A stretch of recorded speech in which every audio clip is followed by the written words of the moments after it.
નમસ્કાર વિદ્યાર્થી મિત્રો, ફરી એકવાર સ્વાગત છે આપ સૌનું. દોસ્તો, ગયા લેક્ચરમાં આપણે વર્ગીકરણની કક્ષાઓ જાતિથી લઈ અને સૃષ્ટિ સુધીની ચર્ચા કરી ગયા અને એમાં ઘણા બધા વૈજ્ઞાનિક નામો અને ઉદાહરણો પણ જોઈ ગયા. આ બધા નામો આવડી ગયા છે ને? બરાબર પાકા કરી લીધા છે? ઓકે. અને મેં ત્યારે તમને કીધું હતું કે એક વખત આ નામો પાકા કરી લો, પછી એને બે ત્રણ દિવસે જોયા કરવાના, મૂકી નહીં દેવાના. તો આ નામોને ખાસ યાદ રાખજો અને વારંવાર એનું રિવિઝન કરતા રહેજો. ઓકે દોસ્તો, હવે આજે આપણે આગળ વધીએ. આપણા પ્રકરણનો છેલ્લો મુદ્દો, વર્ગીકરણીય સાધનો. પણ હવે અહીંયા વર્ગીકરણીય સાધનો એટલે સામાન્ય સાધનો જેવા નથી, જેમ કે આ લખવા માટેનું સાધન છે, એવા કોઈ ખાસ સાધનોની વર્ગીકરણમાં આવશ્યકતા નથી રહેતી. વર્ગીકરણમાં ભૌતિક સાધનોની વાત કરો તો સામાન્ય હોય, જેમ કે કટર છે, કાતર છે, અથવા તો નાની ડબ્બીઓ છે, એવા બધા સાધનોની જરૂર પડે. પણ એની ચર્ચા આપણે અહીંયા કરવાની નથી. ટેક્સોનોમિકલ એડ્સ અથવા વર્ગીકરણીય સાધનો એટલે એવી બાબતો કે જે આપણને વર્ગીકરણના અભ્યાસમાં ઉપયોગી થાય. એટલે કન્ફ્યુઝન નહીં કરતા કે ભાઈ લખ્યું તો છે અહીંયા વર્ગીકરણીય સાધનો અને સાહેબ તો કંઈક બીજી જ વાતો કરે છે, એમ સાધન તો કંઈ આવ્યા નહીં. તો વર્ગીકરણીય સાધનો એટલે એવી બાબતો કે જે આપણને વર્ગીકરણના અભ્યાસમાં ઉપયોગી થાય, એને આપણે જોવાની છે. પણ પહેલા આપણે અહીંયા થોડુંક વર્ગીકરણનું મહત્વ જોઈ લઈએ. દોસ્તો જુઓ, આપણે કૃષિ એટલે ખેતીવાડી,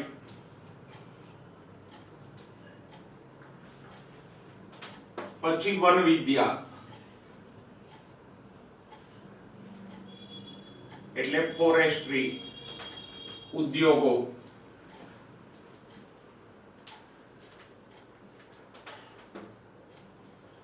આપણી જૈવ સંપત્તિ કે જૈવિક સ્ત્રોતો,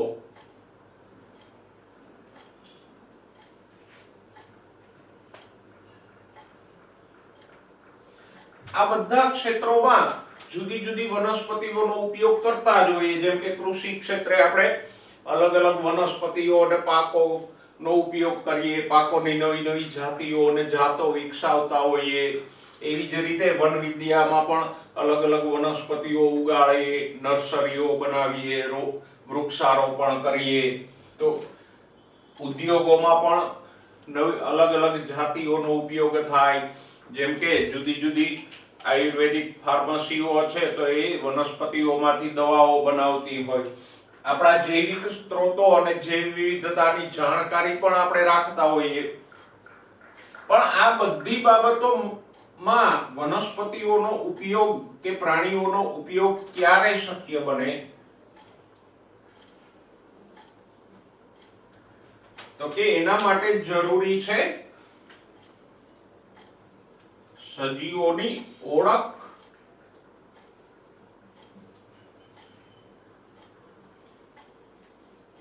અને વર્ગીકરણ.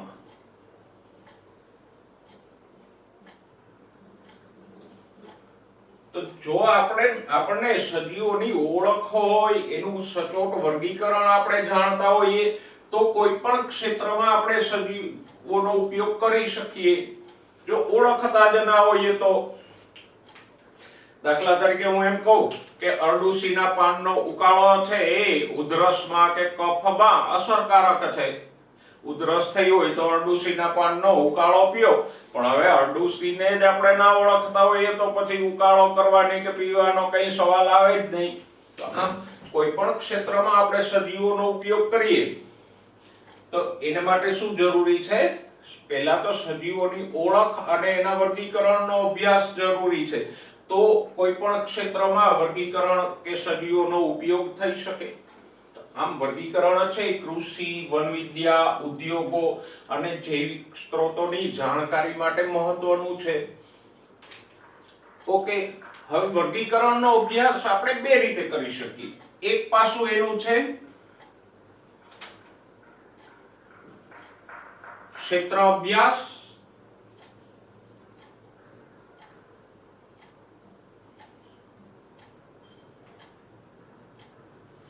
અને પ્રયોગશાળાનો અભ્યાસ.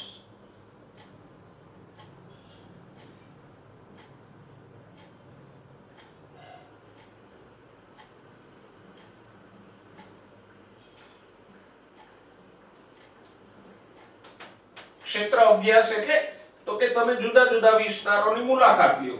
દાખલા તરીકે જંગલ, રણ પ્રદેશો, સમુદ્રો અને આવા પ્રદેશોમાં રહેલા સજીવોને ઓળખો, એનો અભ્યાસ કરો. ત્યાં અભ્યાસ ન થાય તો પ્રયોગશાળામાં લાવીને એનો અભ્યાસ કરો. તો આમ ક્ષેત્ર અભ્યાસમાં જંગલ, રણ, સમુદ્ર એમ વિવિધ વિસ્તારોની મુલાકાત લઈ ત્યાંથી સજીવોના નમૂનાઓ એકત્રિત કરી અને એને પ્રયોગશાળામાં લાવીને એની ઓળખ અને અભ્યાસ કરવામાં આવે. પણ આ અભ્યાસ છે વધારે મહેનત વાળો અને ગૂંચવણો ભર્યો છે. તો બીજો વર્ગીકરણના અભ્યાસ માટે રસ્તો હોય તો એ છે વર્ગીકરણીય સાધનો.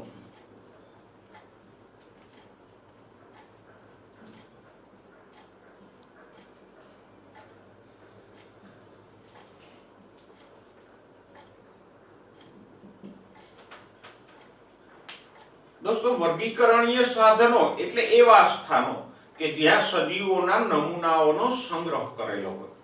જીવંત અથવા તો મૃત નમૂનાઓ મોટા પ્રમાણમાં જ્યાં સંગ્રહેલા હોય એને આપણે શું કહીએ? વર્ગીકરણીય સાધનો. એમ ના સમજાય તો જુઓ, એના ઉદાહરણો આપણે થોડાક લઈએ. દાખલા તરીકે વર્ગીકરણીય સાધનોમાં શેનો સમાવેશ થાય? તો કે હર્બેરિયમ,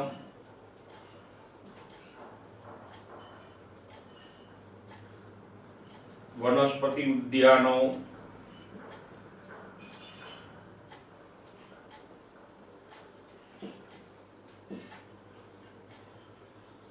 પ્રાણી સંગ્રહાલયો,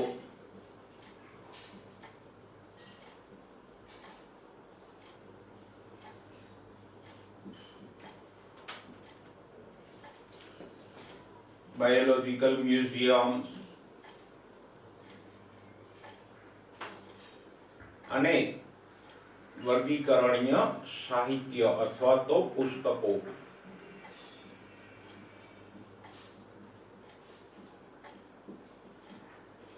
આ બધા આપણને ઉપયોગી થાય. જો આ બધામાં આપણું પરિચિત હોય તો કોણ છે? પ્રાણી સંગ્રહાલય. તો પ્રાણી સંગ્રહાલય આપણને કેવી રીતે વર્ગીકરણના અભ્યાસમાં ઉપયોગી થાય? તો કે પ્રાણી સંગ્રહાલયમાં વિવિધ પ્રકારના પ્રાણીઓ હોય તો જંગલમાં જઈને આપણે જુદા જુદા પ્રકારના પ્રાણીઓનો અભ્યાસ કરીએ એના કરતા પ્રાણી સંગ્રહાલયમાં જઈને આપણે પ્રાણીઓનો અભ્યાસ કરીએ તો સરળતાથી ઘણા બધા પ્રાણીઓનો અભ્યાસ થઈ જાય ને. દાખલા તરીકે કોઈ વ્યક્તિને હિપોપોટેમસનો અભ્યાસ કરવો છે તો એ શું આફ્રિકા જાય?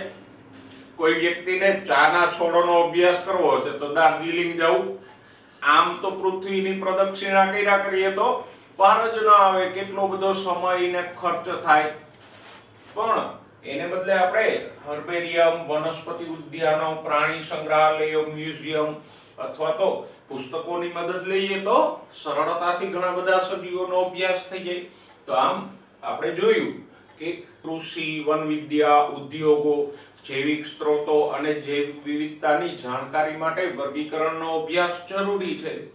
બીજી વાત, વર્ગીકરણનો અભ્યાસ કરવા માટેના આપણી પાસે બે રસ્તાઓ છે. પહેલો રસ્તો ક્ષેત્ર અભ્યાસ અને પ્રયોગશાળા અભ્યાસ, કે જ્યાં આપણે જંગલ, રણ, સમુદ્રની મુલાકાત લઈ અને ત્યાંના સજીવોનો અભ્યાસ કરીએ. પણ આ અભ્યાસ છે એ બહુ સમય, મહેનત અને ખર્ચ માંગી લેવો છે.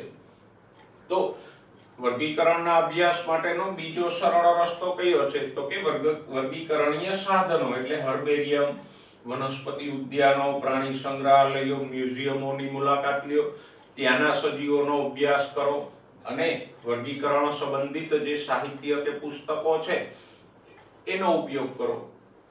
ઓકે મિત્રો, વર્ગીકરણીય સાધનોમાં આપણે પહેલું જોઈએ એ છે વનસ્પતિ સંગ્રહાલય કે હર્બેરિયમ.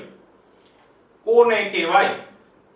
તો કે હર્બેરિયમ એને કહેવાય કે જ્યાં વનસ્પતિના શુષ્ક નમૂનાઓને જાડા કાગળ ઉપર ચોંટાડી અને સંગ્રહ કરવામાં આવ્યો હોય તો વનસ્પતિના આવા શુષ્ક નમૂનાઓનો સંગ્રહ હોય એ સ્થાનને શું કહેવાય? હર્બેરિયમ એટલે કે વનસ્પતિ સંગ્રહાલય. હવે આવા શુષ્ક નમૂનાઓ કેવી રીતે સંગ્રહવામાં આવે તો કે એની પણ એક ચોક્કસ પદ્ધતિ છે. આડેધડ જો સૂકવીને આપણે સંગ્રહી દઈએ તો એ નમૂનાઓનો કલર ઉડી જાય, નમૂનાઓ ચીમળાઈ જાય, સડી જાય, એવું નથી થતું. પણ એક ચોક્કસ પદ્ધતિ અનુસાર હર્બેરિયમનો નમૂનો તૈયાર કરવામાં આવે. એ પદ્ધતિનું પહેલું સ્ટેપ કયું છે તો કે સ્ટેપ નંબર 1 એકત્રીકરણ.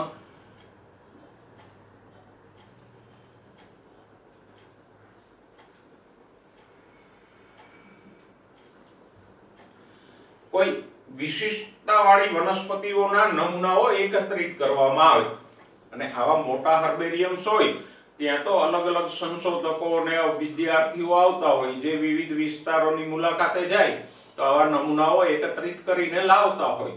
તો આમ વિવિધ વિસ્તારોમાંથી વિવિધ પ્રકારની વનસ્પતિઓના નમૂનાઓ એકઠા કરીએ એને શું કહેવાય? એકત્રીકરણ. હવે નમૂના તરીકે આપણે શું લેવાનું? દાખલા તરીકે લીમડાનું હર્બેરિયમ બનાવવું છે તો આખું ઝાડ ઉપાડી આવવાનું? આપણે કે હનુમાનજી થોડા જઈએ. નમૂના તરીકે એક નાની પુષ્પો સહિતની ડાળી લેવાય.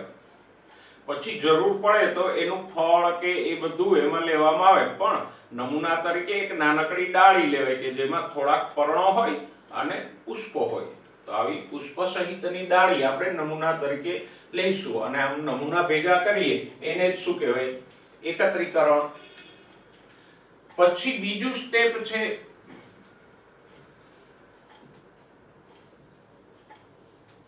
દાબન. આ નમૂનાને ન્યૂઝપેપર અથવા તો બે બ્લોટિંગ પેપરની વચ્ચે વ્યવસ્થિત રાખી અને એની ઉપર એક સમાન ભાર મૂકી દેવામાં આવે, વજન મૂકી દેવામાં આવે. તો આવી રીતે નમૂનાને બે બ્લોટિંગ પેપરની વચ્ચે દબાવીને રાખી એને શું કહેશું? દાબન. ત્રીજું સ્ટેપ છે શુષ્કણ.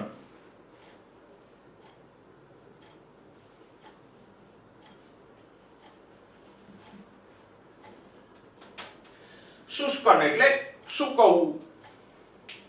બ્લોટિંગ પેપર વચ્ચે જે નમૂનો રાખ્યો છે તો એને કાઢી અને દર 24 કલાકે એ બ્લોટિંગ પેપરો બદલતા રહ્યો તો એ બ્લોટિંગ પેપર નમૂનામાંથી પાણી ચૂસ્યા કરશે અને સમય જતા થોડાક દિવસે નમૂનો છે સંપૂર્ણ સુકાઈ જશે.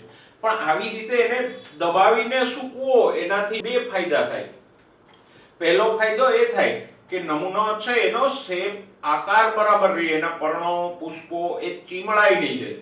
અને બીજો ફાયદો એ થાય કે એને આમ દબાવીને આપણે છાંયડે સૂકવીએ છીએ એટલે પર્ણોનો અને પુષ્પોનો રંગ છે એ જળવાઈ રહેશે. એ સરસ મજાના લીલા અને રંગીન જ રહેશે. તો આમ દબાવવામાં આવે એને કહેવાય દાબન અને આમ દબાવીને સૂકવીએ એને કહેવાય શુષ્કન. પછીનું સ્ટેપ છે આરોપણ.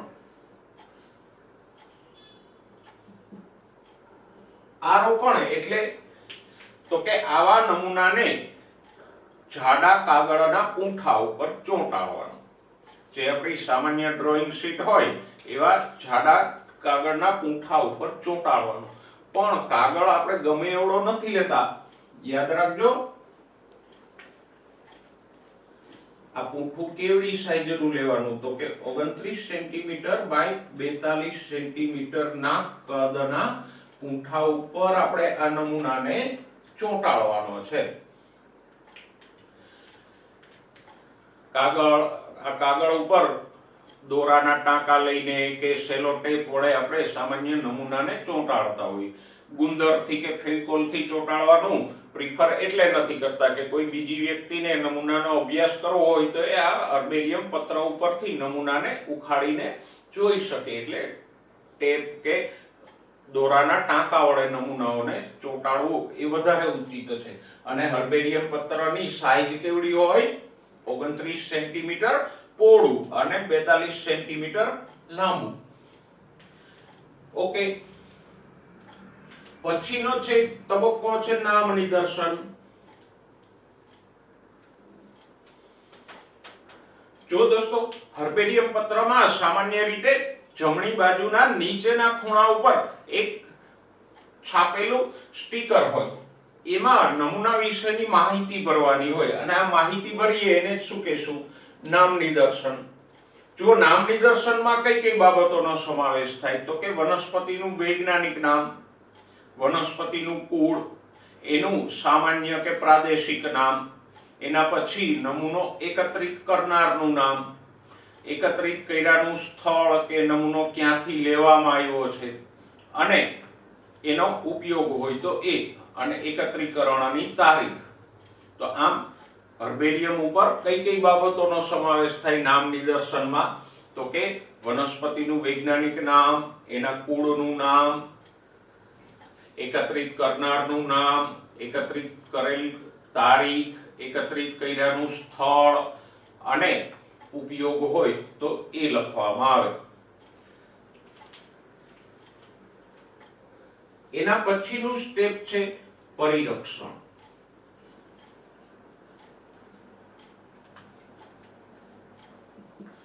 પરિરક્ષણ એટલે બગડતો કે સડતો અટકાવવું.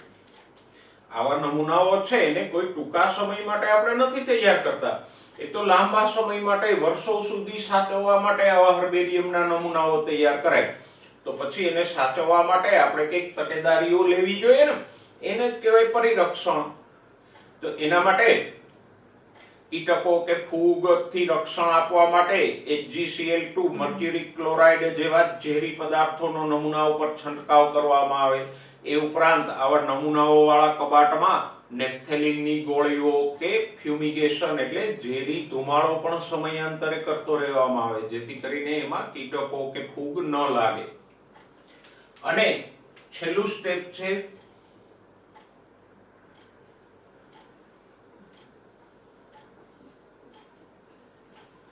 ગોઠવણી. જે તે દેશમાં જે કોઈ વૈજ્ઞાનિકની વર્ગીકરણ પદ્ધતિ અનુસરાતી હોય એને અનુસાર આ નમૂનાઓને ચોક્કસ ખાનાવાળા કબાટોની અંદર ગોઠવવામાં આવે. અને વર્ગીકરણમાં જે પહેલું કુળ આવતું હોય તો એનું પહેલો કબાટ હોય, પછી એ કુળમાં જે પહેલી પ્રજાતિ આવતી હોય તો એનું પહેલું ખાનું હોય. એ પ્રમાણે વર્ગીકરણની પદ્ધતિમાં જે કુળનો કે પ્રજાતિ જાતિનો ક્રમ આપેલો હોય એને અનુસાર જ આ ખાનાઓમાં નમૂનાઓને ગોઠવવામાં આવે. જેમ કે ભારતમાં બેન્થામ અને હુકરની વર્ગીકરણ પદ્ધતિ અનુસરાય. તો આમ હર્બેરિયમ માટે નમૂનાને સૂકવી અને તૈયાર કરવા માટેના આટલા સ્ટેપ છે. કયા કયા છે તો કે સૌથી પહેલા નમૂનાનું એકત્રીકરણ, પછી એનું બ્લોટિંગ પેપર વચ્ચે દાબન કરીને શુષ્કન, પછી એને ચોક્કસ માપના હર્બેરિયમ પત્ર ઉપર લગાડીએ એને કહેશું આરોપણ, હર્બેરિયમ પત્ર ઉપર જે માહિતી ભરીએ એને કહેશું નામ નિદર્શન, પરિરક્ષણ એટલે નમૂનાને બગડતો કે સડતો અટકાવવા માટેના ઉપાયો, અને એની ગોઠવણી. ઓકે દોસ્તો, હવે જોઈએ હર્બેરિયમના કાર્યો. હર્બેરિયમમાં તો લાખો આવા નમૂનાઓ સંગ્રહાયેલા હોય, તો એની ઉપયોગિતા શું? તો કે હર્બેરિયમનું પહેલું કાર્ય છે કોઈ એકત્રિત કરેલ કે નવા શોધેલ વનસ્પતિ નમૂનાની ઓળખ વિધિ માટે ઉપયોગી છે. ઉદાહરણ તરીકે તમે ક્યાંય જંગલમાં ગયા અને તમને કોઈ નવી વનસ્પતિ મળી, એને તમારે ઓળખવી છે, તો શું કરશો? તો કે હર્બેરિયમમાં જશું અને ત્યાંના નમૂના સાથે આ નમૂનાને સરખાવીને આપણે આપણા નમૂનાને ઓળખી શકશું. કારણ કે વનસ્પતિઓને ઓળખવા માટે તો આપણે જ મહેનત કરવી પડે. એની પાસે કોઈ આધાર કાર્ડ તો હોતું નથી કે એમાં એનું નામ સરનામું લખેલું હોય. નેક્સ્ટ, વિદ્યાર્થીઓને વર્ગીકરણના અભ્યાસ માટે સુવિધા પૂરી પાડે. દોસ્તો, જે લોકો માસ્ટર ડિગ્રી કે PhD કરે છે તો એમને માટે આ હર્બેરિયમ છે એ જુદા જુદા નમૂનાઓનું અભ્યાસ માટે ઉપયોગી થશે. પછી જે તે વિસ્તારની વનસ્પતિઓની માહિતી કોઈને મેળવવી હોય તો એના માટે પણ હર્બેરિયમ ઉપયોગી થાય. દાખલા તરીકે સૌરાષ્ટ્રમાં કઈ કઈ વનસ્પતિઓ ઉગે છે એની માહિતી આપણે જોઈતી હોય અને એ પણ ફટાફટ અને ઓછી મહેનતે, તો કોઈ યુનિવર્સિટી કે કોલેજમાં આવેલા હર્બેરિયમની મુલાકાત લ્યો તો તમને એકાદ દિવસમાં જ આ બધી વનસ્પતિઓની માહિતી ત્યાંથી મળી જશે.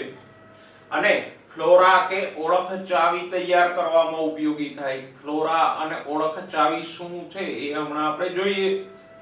તો આમ હર્બેરિયમ છે આપણને વિવિધ રીતે ઉપયોગી થાય અને વર્ગીકરણના અભ્યાસને સરળ બનાવે.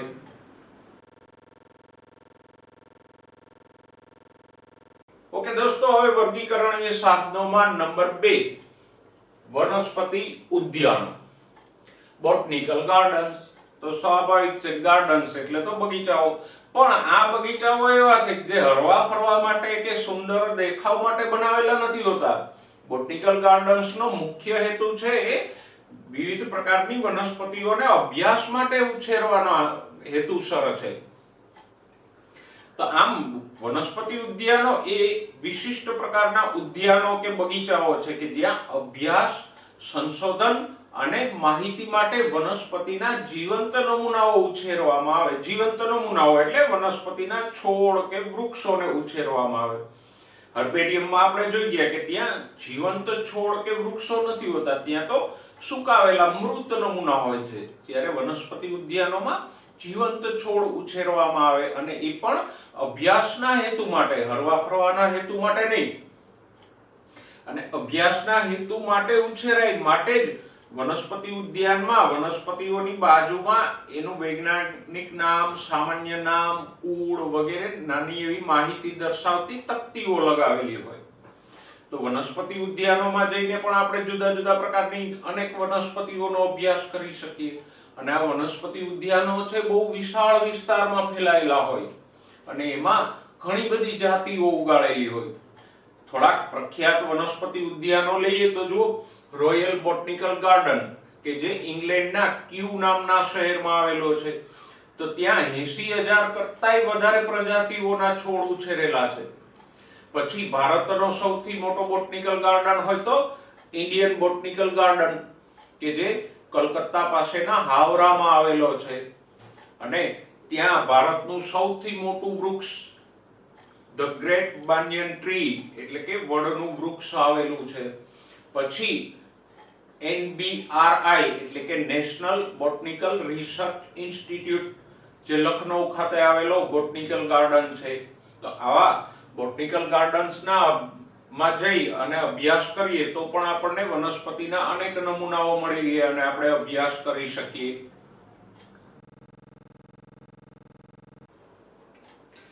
વર્ગીકરણીય સાધનોમાં ત્રીજું છે સંગ્રહાલય કે મ્યુઝિયમ.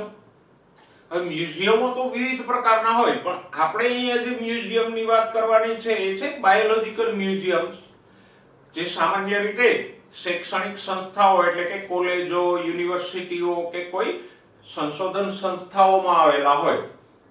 અને મ્યુઝિયમમાં વનસ્પતિઓ, પ્રાણીઓ અને અશ્મિભૂત સજીવોના નમૂનાઓ ત્યાં સંગ્રહિત હોય. અને આવા નમૂનાઓને સામાન્ય રીતે કાચની બરણીમાં સંગ્રાહક દ્રાવણો ભરીને સાચવવામાં આવ્યો હોય જેથી નમૂનાઓ બગડે નહીં. કીટકો હોય તો એને કીટક બોક્સમાં પિન મારીને રાખવામાં આવેલા હોય. પછી ઘણા મોટા પ્રાણીઓ હોય તો એને સ્ટફિંગ કરીને રાખવામાં આવે. સ્ટફિંગ એટલે શું? તો કે નમૂનાની અંદરથી સ્નાયુઓ, માંસ અને બીજા અંગો કાઢી લેવામાં આવે અને પછી એને બદલે તેમાં રૂ, ઊન અને સંગ્રાહક પદાર્થો, પ્રિઝર્વેટિવ્સ નું મિશ્રણ ભરી અને ફરીવાર નમૂનાને એના કુદરતી આકારમાં સીવી લેવામાં આવે. તો આવા નમૂનાઓને શું કહેવાય? સ્ટફિંગ. તો આમ સંગ્રહાલયમાં રાખેલા નમૂનાઓના અભ્યાસથી પણ આપણે ઘણી બધી માહિતી મેળવી શકીએ. જો દોસ્તો, આપણે અહીંયા એક સ્ટફિંગ કરેલું પક્ષી બતાવ્યું છે. એ પક્ષીનું નામ છે ડોડો. હવે આ ડોડો આમ તો લુપ્ત થઈ ગયું છે, અત્યારે અસ્તિત્વ નથી ધરાવતું, પણ એનો આ મ્યુઝિયમની અંદર સ્ટફિંગ કરીને રાખેલો નમૂનો છે. તો આજે પણ આપણે એ ડોડો પક્ષીનો અભ્યાસ કરી શકીએ. તો આમ મ્યુઝિયમો છે એ પણ આપણને વર્ગીકરણીય અભ્યાસમાં ઉપયોગી થાય. તો આમ મ્યુઝિયમો છે એ પણ આપણને વર્ગીકરણ વિદ્યાના અભ્યાસ માટે ઉપયોગી થાય.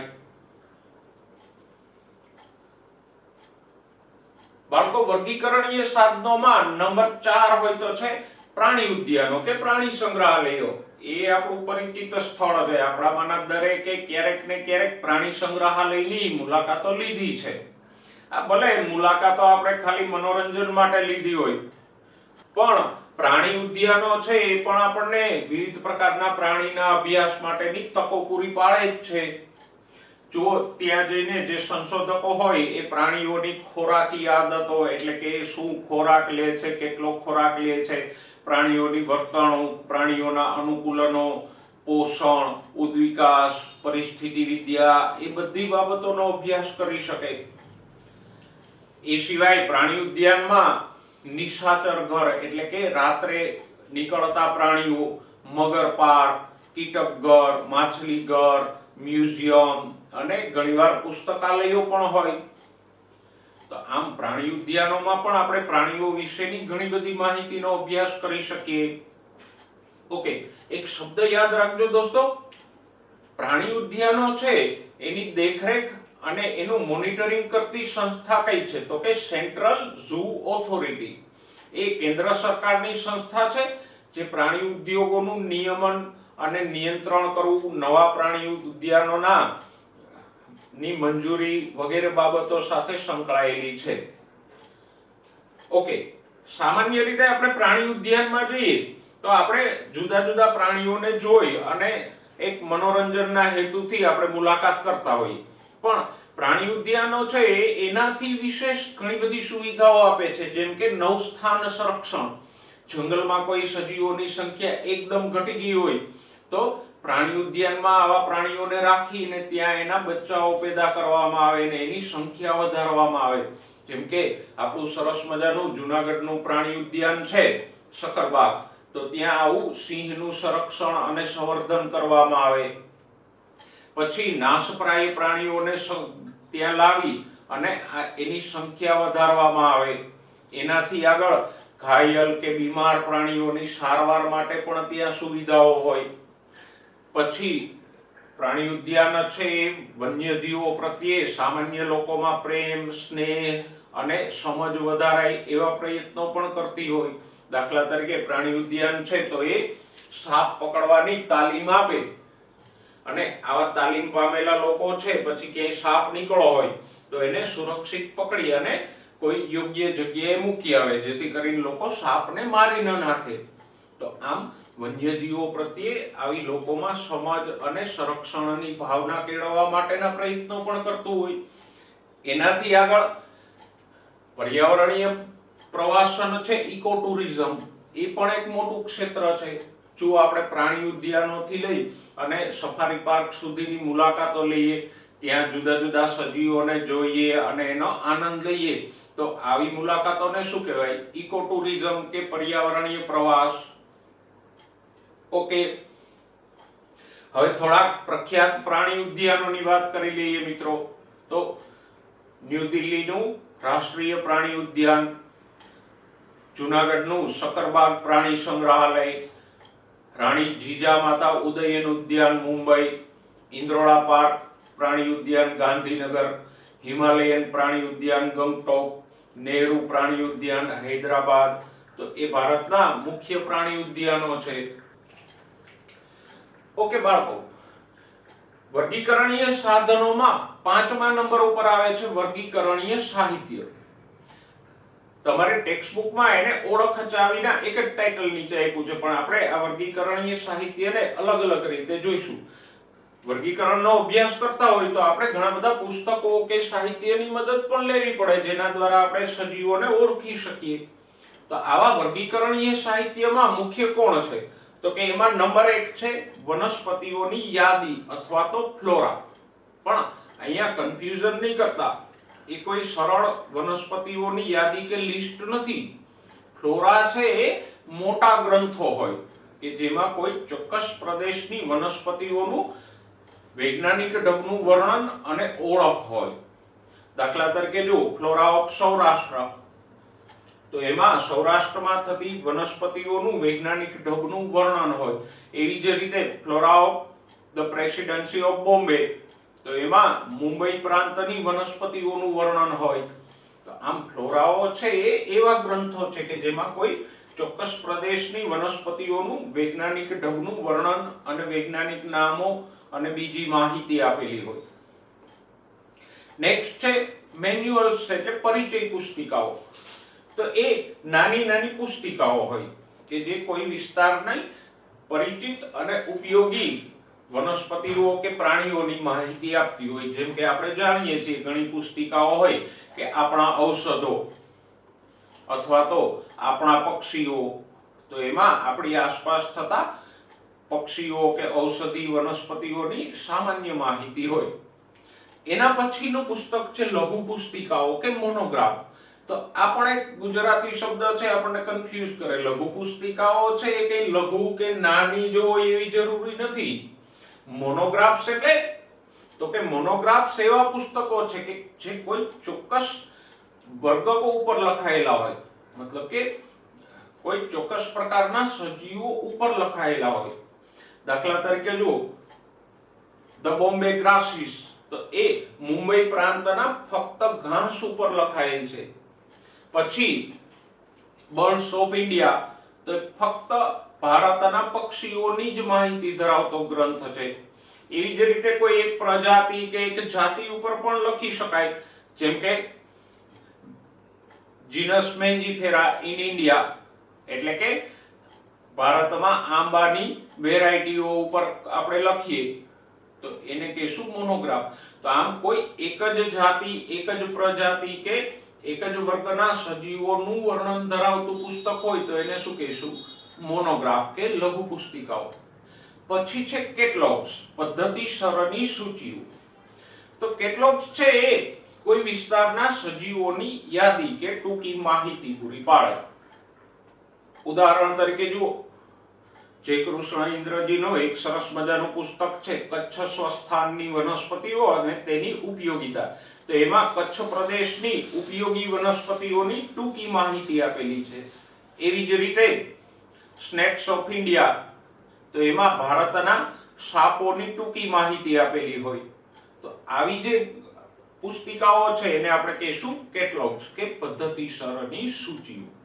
તો આમ ફ્લોરા, મેન્યુઅલ્સ, મોનોગ્રાફ્સ, કેટલોગ્સ એવા પુસ્તકો છે એ પણ આપણને વર્ગીકરણીય અભ્યાસ અને સજીવોની ઓળખ માટે ઉપયોગી થતા હોય.